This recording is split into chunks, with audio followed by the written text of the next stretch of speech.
Selamat petang, nama saya Gayatri, anak perempuan Vivekananda.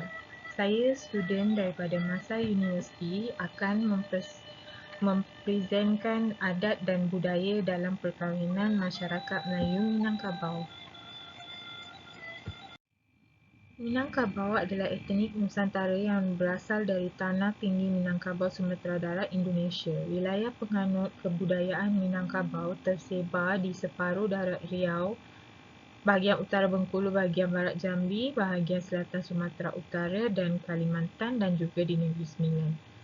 Minangkabau dan adat resam pepatih ini membentuk koloni. Minangkabau terletak di pantai barat semenanjung Tanah Melayu yang kini dikenali sebagai Negeri Sembilan.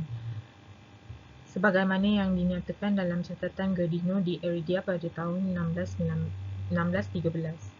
Perkahwinan adalah satu peristiwa penting dalam budaya Minangkabau dalam siklus kehidupan dan merupakan tempoh transisi yang sangat penting dalam pembentukan kumpulan kecil keluarga baru.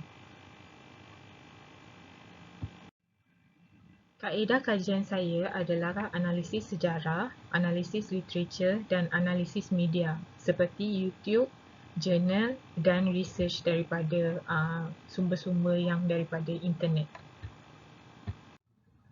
Okey, ini adalah adat budaya perkahwinan dalam masyarakat Melayu Minangkabau. Ini adalah 9 peringkat yang dikenali dalam perkahwinan Melayu Minangkabau sebelum majlis akad nikah.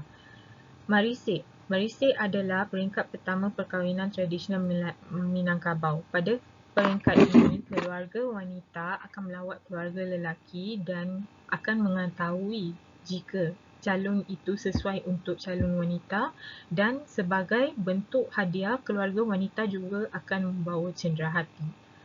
Peringkat yang kedua adalah menimang. Manimang adalah peringkat yang dilakukan oleh keluarga wanita untuk membangkitkan calon lelaki.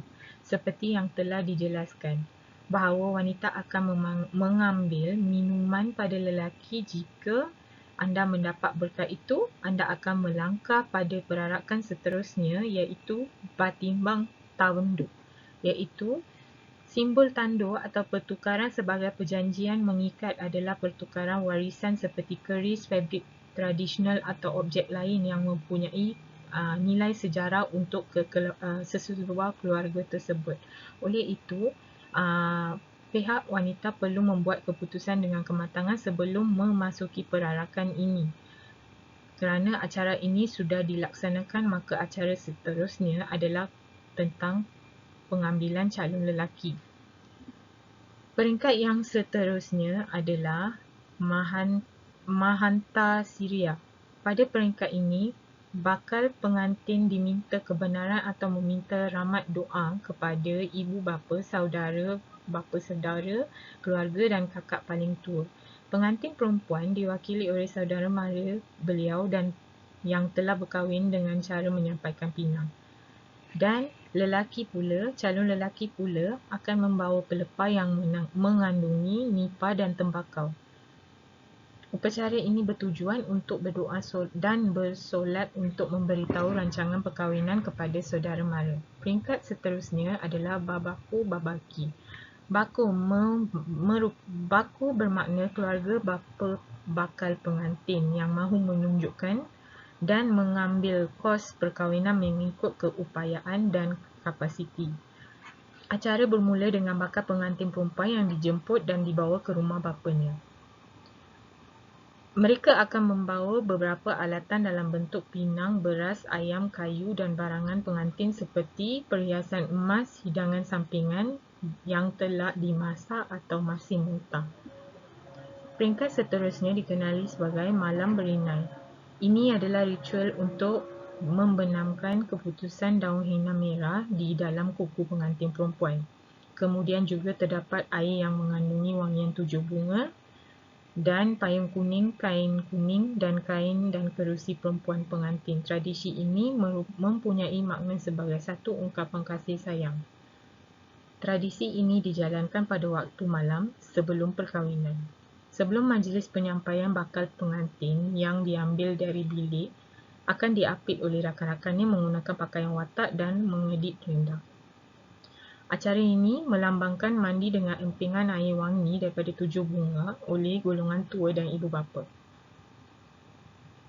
Peringkat ketujuh adalah manjapui marapulai. Prosedur ini bermula dari bakal calon pengantin lelaki untuk menjemput dan dibawa ke rumah pengantin perempuan untuk perkahwinan. Dalam acara ini akan ada ijazah pusaka dan pengantin lelaki sebagai simbol kematangan. Peringkat ke-8 adalah rumah anak dara, iaitu menyambut ketibaan pengantin lelaki di rumah. Pengantin itu adalah masa yang hebat dan perayaan. Keluarga pengantin menyambut kedatangan pengantin lelaki. Wanita yang lebih tua rumpai tentang calon pengantin lelaki dengan beras kuning.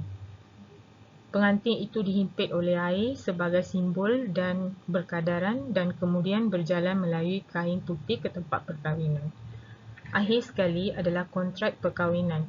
Kontrak perkahwinan ini diadakan mengikut hukum agama Islam. Ia bermula dengan bacaan kitab suci, ijab kabul, nasihat perkahwinan dan doa. Acara ini pada khasnya akan dilakukan pada hari Jumaat. Tradisi Minangkabau adalah tradisi Islam tradisional.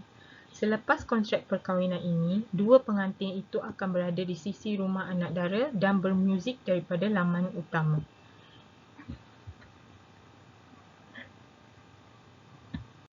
Seterusnya adalah adat menyalang.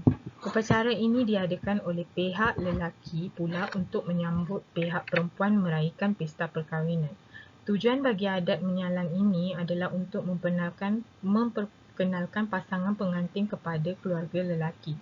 Perarakan ini adalah dengan menaiki tandu dan rombongan ini akan membawa barang-barang seperti nasi besar, nasi kecil, tepak perminangan, tepak sirih dan baku. Rombongan ini akan disambut dengan bakaran bedil atau pukulan cenang. Adat bersanding di pelamin, adat menyembah mertua, adat suap-suapan dan adat terapung kaum.